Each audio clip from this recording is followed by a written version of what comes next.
ബഹുമാന്യരായ മാതാപിതാക്കളും പ്രിയ സഹോദരങ്ങളും ആയുള്ളവർ, അല്പസമയത്തേക്ക് മാത്രമാണ് നിങ്ങളുടെ മുൻപിൽ നിന്നുകൊണ്ട് തിരുവെഴുത്തുകളെ ആധാരമാക്കിക്കൊണ്ട് അല്പം സംസാരിക്കും. നമ്മുടെ കർത്താവായ യേശുക്രിസ്തുവിൻ്റെ സ്നേഹവും സമാധാനവും ആ സന്തോഷവും നമ്മുടെ ജീവിതത്തിൽ അനുഭവിക്കുവാൻ ഇടയാകട്ടെ എന്ന പ്രാർത്ഥനയോടെ അല്പസമയം കർത്താവ് തന്റെ പരസ്യ ശുശ്രൂഷയുടെ കാലയളവിൽ ഈ ലോകത്തോട് പറഞ്ഞത്, കാലം തികഞ്ഞു, ദൈവരാജ്യം സമീപിച്ചിരിക്കയാൽ മാനസാന്തരപ്പെട്ട് സുവിശേഷത്തിൽ വിശ്വസിക്കുവിൻ എന്ന.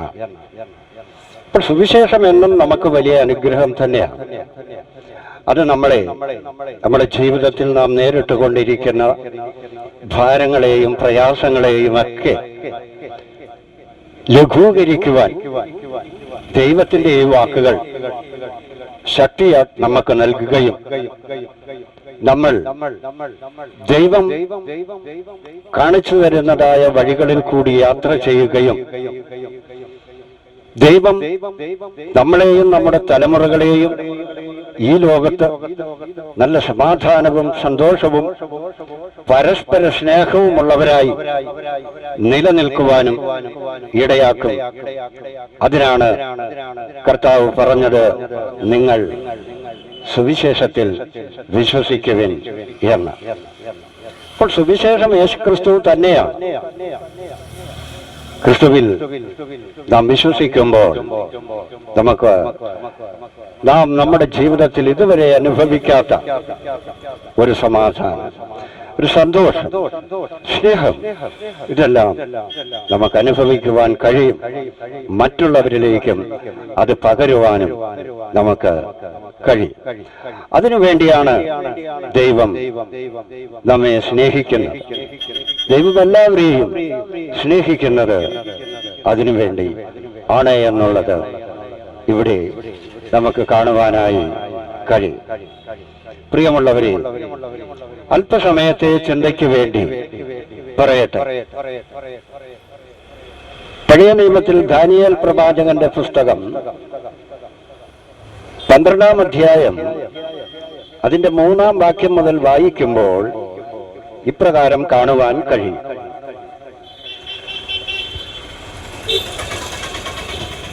എന്നാൽ ബുദ്ധിമാന്മാർ ആകാശമണ്ഡലത്തിന്റെ പ്രഭ പോലെയും പലരെയും നീതിയിലേക്ക് തിരിക്കുന്നവർ നക്ഷത്രങ്ങളെ പോലെയും എന്നും എന്നേക്കും പ്രകാശിക്കും. നീയോ ദാനിയേലേ, അന്ത്യകാലം വരെ ഈ വചനങ്ങളെ അടച്ച് പുസ്തകത്തിന് മുദ്രയിടുക. പലരും അതിനെ പരിശോധിക്കേണ്ടതും. അപ്പോൾ നമ്മുടെ ജീവിതത്തിൽ നമുക്കൊരു പ്രത്യാശ ഉണ്ട്. ആ പ്രത്യാശ ഇവിടെ ഇങ്ങനെയാണ് കാണുവാൻ കഴിയും. നിലത്തിലെ പൊടിയിൽ നിദ്ര കൊള്ളുന്നവരിൽ പലരും, ചിലർ നിത്യജീവനായും ചിലർ ലജ്ജയ്ക്കായും നിന്ദയ്ക്കുമായും ഉണരും. അപ്പോൾ മനുഷ്യന്റെ ജീവിതം ഇവിടം കൊണ്ട് അവസാനിക്കുന്നില്ല എന്ന് മനസ്സിലാക്കേണ്ടതുണ്ട്. കാരണം ദൈവത്തിന്റെ കൽപ്പനകളെ പ്രമാണിക്കാതെയും ദൈവത്തെ അനുസരിക്കാതെയും ഈ ലോകത്ത് ജീവിച്ച് നശിച്ചു പോകുന്നവരെ പറ്റിയാണ് ഇവിടെ ആദ്യമായി പറയുന്നത്. ഇപ്രകാരം, നിലത്തിലെ പൊടിയിൽ നിദ്ര കൊള്ളുന്നവരിൽ പലരും, ചിലർ നിത്യജീവനായും ചിലർ ലജ്ജയ്ക്കും നിത്യനിന്ദയ്ക്കുമായും ഉണരും എന്ന്. അപ്പോൾ ദൈവത്തെ അറിയാതെ ദൈവകൽപ്പനകളെ പ്രമാണിക്കാതെ ജീവിക്കുന്ന ജനവിഭാഗമാണ് കർത്താവായ യേശുക്രിസ്തുവിന്റെ രണ്ടാമത്തെ വരവിൽ ഉയർത്തെഴുന്നേൽക്കും അവരിൽ പലരുടെയും അവസ്ഥയാണ് ഈ രണ്ടാമത്തെ വാക്യത്തിൽ കൂടി നമുക്ക് കാണുവാൻ കഴിഞ്ഞതെങ്കിൽ മൂന്നാമതായി പറയുന്നു, എന്നാൽ ബുദ്ധിമാന്മാർ ആകാശമണ്ഡലത്തിന്റെ പ്രഭ പോലെയും പലരെയും നീതിയിലേക്ക് തിരിക്കുന്നവർ നക്ഷത്രങ്ങളെ പോലെയും എന്നും എന്നേക്കും പ്രകാശിക്കും എന്ന്. അപ്പോൾ നമ്മുടെ ജീവിതത്തിൽ നമുക്ക് തിരഞ്ഞെടുക്കുവാനുള്ള നന്മതിന്മകളെ തിരഞ്ഞെടുക്കുവാനുള്ള അവസരമാണ്. ഒരു മനുഷ്യന്റെ ആയുസ് എന്ന് പറയുന്നത് ഏറിയാൽ 70 അല്ലെങ്കിൽ 80 എന്ന ഒരു ചെറിയ കാലഘട്ടമാണ്. ആ ചെറിയ കാലഘട്ടത്തിൽ നമുക്ക് തിരഞ്ഞെടുക്കുവാനുള്ള കാര്യങ്ങളാണ് ഇവിടെ പറയുന്നത്. നിത്യനിന്ദ എന്ന് പറയുമ്പോൾ അത് അവസാനമില്ലാത്ത കാലമാണ്. നിത്യമായ ജീവൻ, അതിനും അവസാനമില്ല. എന്നാൽ നിത്യജീവനെ പ്രാപിക്കുന്നവർ ദൈവത്തോടു കൂടെ വസിക്കും. നിത്യനിന്ദയ്ക്കായി ഉയർത്തെഴുന്നേൽക്കുന്നവരോ ദൈവത്തിന്റെ സന്നിധി വിട്ട് യാതൊരു സമാധാനവുമില്ലാത്ത ഒരവസ്ഥയിലേക്കായിരിക്കും അവരുടെ ആത്മാവ് എത്തിച്ചേരും.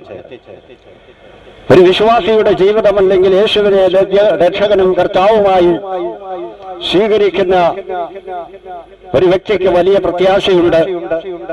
കാരണം ഈ ലോകം കൊണ്ടൊരു മനുഷ്യനും ഇവിടെ അവസാനിച്ചിട്ട് പോകുന്നില്ല. ഇവിടെ അവസാനിക്കുന്നത് ഈ മണ്ണിൽ നിന്ന് എടുത്തിരിക്കുന്നതായ ഈ ശരീരം മാത്രമാണ് ഇവിടെ നശിച്ചു പോകുന്നത്. എന്നാൽ ദൈവമോ തന്റെ ആത്മാവിനെ നമ്മളിൽ നിന്ന് തിരിച്ചെടുക്കും. ആ ആത്മാവിനെയാണ് ഇവിടെ നിത്യ നിന്ദയ്ക്കായും നിത്യജീവനായും തിരഞ്ഞെടുക്കും. അപ്പോൾ പ്രിയമുള്ളവരെ, ദൈവം ആഗ്രഹിക്കുന്നത് ഒരു മനുഷ്യനും നിത്യനിന്ദ അനുഭവിക്കരുത്. നിത്യജീവൻ പ്രാപിച്ച് ദൈവം ഒരുക്കിയിരിക്കുന്ന സ്വർഗീയ ഭവനത്തിൽ ദൈവത്തോട് കൂടെ വസിക്കണം എന്നാണ്. അതിനുള്ള സമയമാണിത്, നമുക്ക് തിരഞ്ഞെടുക്കുവാനുള്ള സമയം. അപ്പോൾ നാം നല്ലതിനെ തിരഞ്ഞെടുക്കുന്നുവെങ്കിൽ തീർച്ചയായും മാനവരാശിയുടെ മുഴുവൻ ആത്മാവിന്റെയും രക്ഷയ്ക്ക് വേണ്ടി കാൽവരിയിൽ ക്രൂശിക്കപ്പെട്ടവനായ യേശുവിനെ നമ്മുടെ ഹൃദയത്തിൽ രക്ഷകനും കർത്താവുമായി സ്വീകരിക്കുക. അത് നിത്യജീവനായിട്ടുള്ള ഒരു വഴിയാണ്. ആ വഴിയിൽ കൂടി നാം യാത്ര ചെയ്യുന്നുവെങ്കിൽ, നാം വിശ്വസിക്കുന്നുവെങ്കിൽ തീർച്ചയായും നാം യേശുവിനെ പോലെ തന്നെ കാഹളം ധ്വനിക്കുന്ന നാളിൽ ഉയർത്തെഴുന്നേൽക്കും, യേശുവിനോട് കൂടെ ചേരും. അതാണ് ഒരു വിശ്വാസിയുടെ പ്രത്യാശ. അത് വലുതാണ്. കാരണം മനുഷ്യനല്ല പറഞ്ഞിരിക്കുന്നത്, ദൈവമാണ് പറഞ്ഞിരിക്കുന്നത്. നിങ്ങൾ എന്നോട് കൂടെ ഇരുന്ന് ഭക്ഷണം കഴിക്കും. നിങ്ങളന്ന് വെറും മനുഷ്യരല്ല, എന്റെ സഹോദരന്മാരാണ്. അത്രയേറെ ബന്ധമാണുള്ളത്. കാരണം നമ്മളിവിടെ നശിച്ചവരാണ്. യാതൊരു ധാർമ്മികതയോ ഉത്തരവാദിത്വമോ ഇല്ലാത്ത അവസ്ഥയിൽ കൂടി ജീവിച്ച അനേകരെന്ന് നശിച്ചു പോകുന്നതായി നമുക്ക് കാണുവാൻ കഴിയുന്നുണ്ട്. എന്നാൽ പ്രിയമുള്ളവരെ, യേശു പറഞ്ഞത് അപ്രകാരമല്ല. നിങ്ങൾ പ്രത്യാശയുള്ളവരായിരിക്കണമെന്ന്. നിങ്ങൾക്കിവിടെ മാത്രമല്ല, വരുവാനിരിക്കുന്ന ലോകത്തും നിങ്ങൾ ധന്യരായിരിക്കും എന്നുള്ളത് തന്നെയാണ്. ആയതിനാൽ ദൈവത്തിൽ ആശ്രയിച്ച് നാം ജീവിക്കുന്നുവെങ്കിൽ ഒരിക്കലും അത് നമുക്ക് നഷ്ടമല്ല. നമ്മുടെ സമ്പാദ്യം സ്വർഗത്തിൽ ദൈവത്തിന്റെ അടുത്താണെങ്കിൽ, ദൈവത്തിലാണെങ്കിൽ ആ സമ്പാദ്യം ഒരിക്കലും നശിച്ചു പോകുകയില്ല. ആ സമ്പാദ്യം മറ്റാരും കവർന്നെടുക്കുകയുമില്ല. എന്നാൽ ഈ ലോകം നമുക്കൊരിക്കലും പ്രിയമുള്ളവരെ അനുകൂലമല്ല. ഈ ലോകം നമ്മെ എപ്പോഴും ആകർഷിച്ചു കൊണ്ടിരിക്കുകയാണ്. ആ ലോകത്തിന്റെ ആകർഷണ വലയത്തിൽ നാം പെട്ടുപോകുന്നുവെങ്കിൽ നിശ്ചയമായും നാശം നമുക്ക് ഭവിക്കുക തന്നെ ചെയ്യും. ഇന്ന് നമുക്ക് നമ്മുടെ ചുറ്റുപാടുകളെ നോക്കുമ്പോൾ മീഡിയകളിൽ, മറ്റ് പത്രമാധ്യമങ്ങളിലൊക്കെ നമുക്ക് കാണുവാൻ കഴിയും.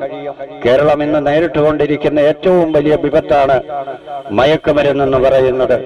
എത്ര പേരാണ്, എത്ര കൊച്ചുകുട്ടികളാണ് നമ്മുടെ സമൂഹത്തിൽ നശിച്ചു പോകുന്നത് അവർക്കറിവില്ല.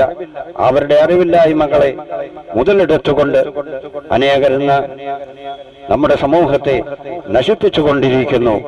ആയതിനാൽ നല്ല വിദ്യാഭ്യാസവും സംസ്കാരവുമുള്ള ഈ കേരളത്തിൽ അത്തരം കാര്യങ്ങൾ വിട്ടാരും നശിച്ചു പോകരുതേ എന്ന അപേക്ഷയാണ് ഞങ്ങൾക്കുള്ളത്. കാരണം അവർ ഒരു വീടിന്റെ സ്വപ്നമായിരിക്കും.